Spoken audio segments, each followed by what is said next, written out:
cada uno de los legisladores en su domicilio probablemente o también en sus oficinas. Así es como va a funcionar. Bueno, lo prometido es deuda. Ya estamos en comunicación, la presento. La doctora es Rita Segato, es antropóloga, es una referente en toda la región, por supuesto, en términos de feminismo, pero también de análisis, sin ninguna duda.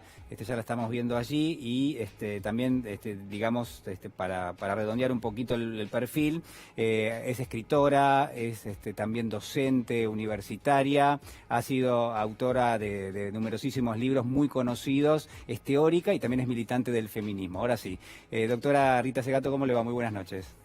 Hola, buenas noches. ¿Cómo está? Bueno, muchísimas gracias por estar en contacto con nosotros. Pasé de la audiencia a estar en el programa porque siempre los acompaño. Bueno, muchísimas gracias. Bueno, a ver, ¿cómo la tiene esta cuarentena en principio? Digamos, ¿sirve para pensar un poquito más? ¿Cómo nos ve y cómo nos vemos, ¿no? Durante esta cuarentena? Sí. Sí, sobre todo sirve en mi caso y en el caso de las personas con quien me comunico normalmente, sirve para pensar mucho, ¿no? Ahora, yo creo que hay dos formas distintas de pensar en la cuarentena, ¿no? Una de ellas es intentando capturar el futuro, o sea, yo sé cómo el futuro va a ser. Y eso se da en todos los sectores, en todos los campos, a derecha y a izquierda. Hay ese intento de que mi apuesta en la ruleta, en el casino de las verdades, sea la apuesta ganadora. Y yo creo que eso es un error, porque lo que nos muestra justamente el aspecto revolucionario de esta situación de pandemia es justamente mostrar que el control no existe. O sea, que el intento, sobre todo en esta época en que vivimos, las élites, los poderosos, los dueños del mundo han apostado a una fe muy grande en la capacidad de control de la realidad, de control de la historia. La historia como una cápsula, ¿no? Terminar con la historia está completamente bajo control.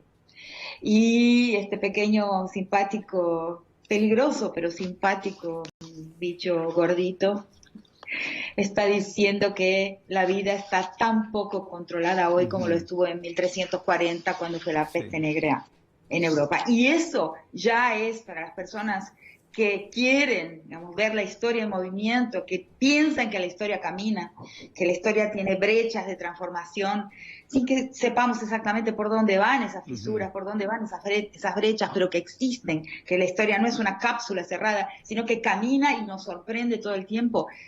Ese es el gran lucro, la gran lección del virus, la imprevisibilidad, incontrolabilidad de la naturaleza y de la historia. ¿Por qué? Porque hasta podremos controlar por un momento más la naturaleza, pero hoy estaba pensando, y cuando un virus surja que tenga la letalidad del ébola y la capacidad de circulación, de contagio fácil del COVID-19, ahí vamos a estar fritos. Y es muy probable que ese virus, mezcla de ébola con COVID-19, venga en algún momento después. O sea, somos vulnerables y estamos dentro de la naturaleza. Rita, somos parte de la naturaleza. Rita, ahí uno puede decir que la distancia física, que hoy se impone como una norma de convivencia, porque digo, hay que guardar una distancia, ¿es también una distancia social? O hay quienes dicen, bueno, no es una distancia social, es solamente una distancia física. Lo he discutido en un texto de cuando se inventaron los chat rooms. En 1995 yo viví en Estados Unidos y ahí se inventan, 94, 95, los espacios de conversación virtual. Y ahí escribí un texto hablando de los peligros de la fe en que la virtualidad sea una comunicación real, social. Entonces yo tengo dudas a ese respecto. O sea, la distancia física, diversos pueblos, ¿no? Los japoneses, por ejemplo, u otros, conviven en espacios pequeños, una isla pequeña, una gran densidad poblacional. Esos pueblos han tenido que inventar protocolos, rituales, ¿no? Mismo los ingleses, ¿no? O sea, los ingleses, los americanos, o sea, uno no puede llegar tan cerca de los cuerpos como llega en nuestro mundo.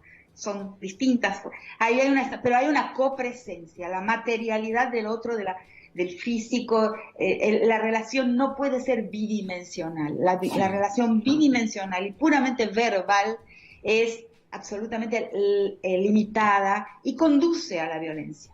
Hay un elemento de violentogenia al interior de la comunicación, puramente, porque el cuerpo del otro, con su peligro, con su límite que nos ofrece, con su tesitura, y todo lo que implica la materialidad de la presencia del otro, ¿no? Los riesgos de todo tipo, ¿no?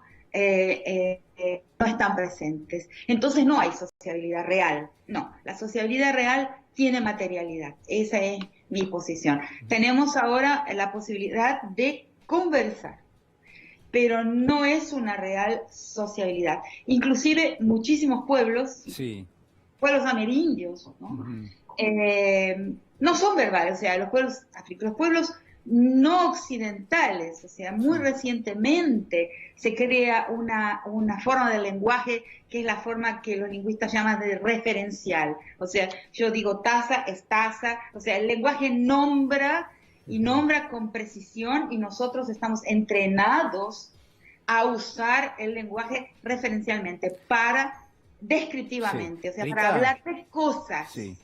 Pero una gran cantidad de pueblos del mundo no usan el lenguaje así y tienen una enorme capacidad de comunicación no verbal. ¿Y qué pasa, Rita, con nuestra organización social, nuestra organización que tiene también un carácter económico? Digo, ¿va a cambiar la economía, la forma en la cual estamos organizados a futuro a raíz de esta pandemia o no?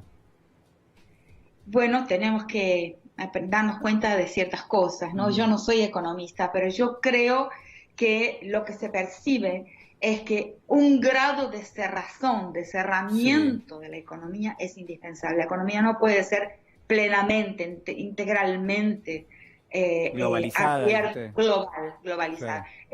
Lo que nos muestra la pandemia es que hay que pensar en una parcela de la economía que no es global, que se retiene, que se repliega de la globalidad, que protege lo local y lo regional, unas formas de mercadeo y de producción que no están destinadas al horizonte de lo global, al mercado global. Entonces, tomar conciencia de que el mercado no es uno solo, hay un mercado global y hay un mercado local y regional, y que yo creo que una buena conducción de la economía va a proteger lo que se desprotegió cuando salimos del 2001. Yo, como una extranjera, como alguien que vivió 45 años fuera de la Argentina y he venido y entrado y salido, vi lo que fue el 2001. En el 2001 la Argentina, la sociedad argentina tuvo una mutación. Esa es la palabra más radical de todas. Mutó la sociedad. Se volvió menos individualista y tuvo un intenso y rápido aprendizaje de lo que es la economía popular, la economía comunitaria, cómo salvar la vida aquí ahora, cómo sobrevivir. A mí algo que me entristece es que todo el aprendizaje que se acumuló, la experiencia que se acumuló en el 2001 se perdió. Cuando el Estado retoma la conducción, que claro, restablece, recrea el empleo, en fin, no estoy criticando la forma en que se salió porque fue casi milagrosa.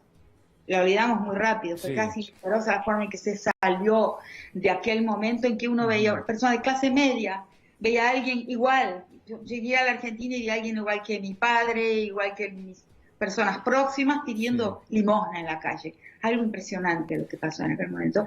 Y se crearon formas entonces de comunalidad, de politicidad comunal, de cerrazón de los barrios, formas de resolver el problema. Y eso, cuando el Estado retoma, cancela cuando la carencia inmediata termina, la experiencia se pierde.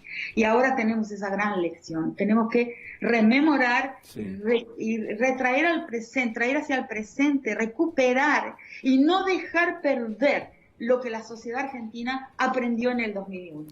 Rita, quiero cambiarle de tema ahora, porque nos queda poquito tiempo. No quiero dejar de preguntarle por el crecimiento que han tenido en las últimas semanas y con la cuarentena las denuncias por violencia de género. Digo, ¿cómo uno puede interpretar esto que está pasando? Y sí, claro, es la pregunta, porque realmente la violencia de género nunca decreció, o sea, nunca, en momento alguno, con Sí, todos los esfuerzos que se han hecho en los estados, unos más, unos menos, con todas las políticas públicas, leyes que se han pasado en casi todos nuestros países, no hemos visto decrecer la violencia contra las mujeres. Y eso es rarísimo y hay que entenderlo y quizás no sea tan fácil. Pero ahora hay una explosión, o sea, ahora es mucho más rápido, los casos se han acumulado más.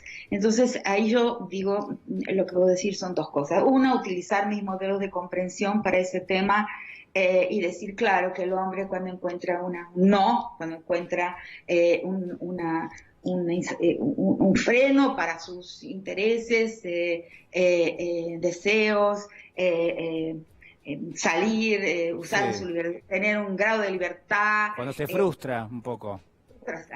Cuando la Sí. masculinidad, cuando el hombre es frustrado, Ujú. reacciona Sí, violentamente, a no ser que él se haya ya trabajado bastante, él adentro tiene un artefacto violento, un resorte que lo hace responder violentamente a la frustración, al límite.